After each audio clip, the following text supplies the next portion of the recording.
হয় সমগ্ৰ বিশ্বৰ লগতে ডিব্ৰুগড় বুদ্ধ বিহাৰতো এই বৰ্ষৰ 2569তম বুদ্ধ জয়ন্তী উদযাপন কৰা হ'ল।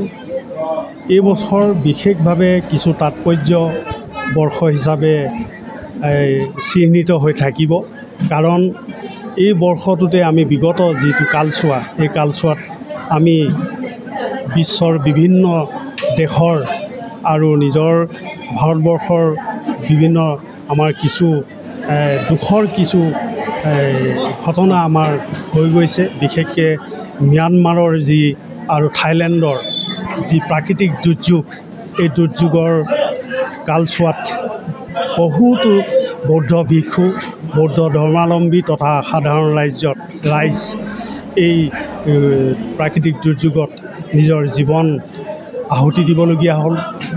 আৰু তাৰ পিছতো আকৌ আমাৰ ভাৰতবৰ্ষৰ জম্মু কাশ্মীৰত যি দুৰ্ঘটনা হ'ল, সন্ত্ৰাসবাদীৰ কবলত আমাৰ বহুকেইজন আমাৰ ভাৰতীয় লোক হত্যাৰ সন্মুখীন হ'বলগীয়া হয়, যাৰ বাবে বৰ্তমান যুদ্ধৰ নিচিনা বিভীষিকাময় পৰিস্থিতিৰ উদ্ভৱ হৈছে। এইটো আমাৰ কাৰণে বিশেষকৈ বৌদ্ধ চিন্তাধাৰাৰ, আমাৰ বৌদ্ধ দৰ্শনৰ যিসকল অনুগামী তেখেতসকলৰ বাবে অত্যন্ত দুখৰ খবৰ, দুখজনক।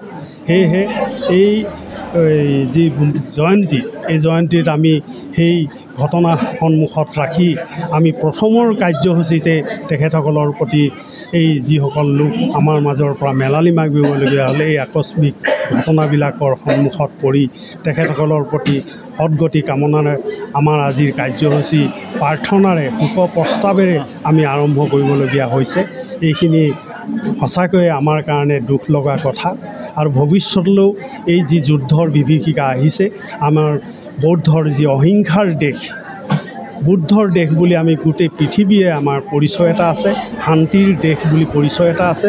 সেইকাৰণে এই দেশখনত যাতে অহিংসাৰ পৰিস্থিতিৰ উদ্ভৱ নহয়, এটা শান্তিৰ পৰিৱেশ ঘূৰি আহক। আমি আজি এই পবিত্ৰ বুদ্ধ জন্ম জয়ন্তীত আমি তাকেই কামনা কৰি আজি এই বৰ্ষ উদযাপন কৰা হৈছে। এই বুদ্ধ পূৰ্ণিমা, বুদ্ধ জয়ন্তী সমগ্ৰ বিশ্ববুদ্ধ আৰু ৰাজ্যিক আমি সকলোকে আজি শুভেচ্ছা জ্ঞাপন কৰিছোঁ বুদ্ধ পূৰ্ণিমা উপলক্ষে।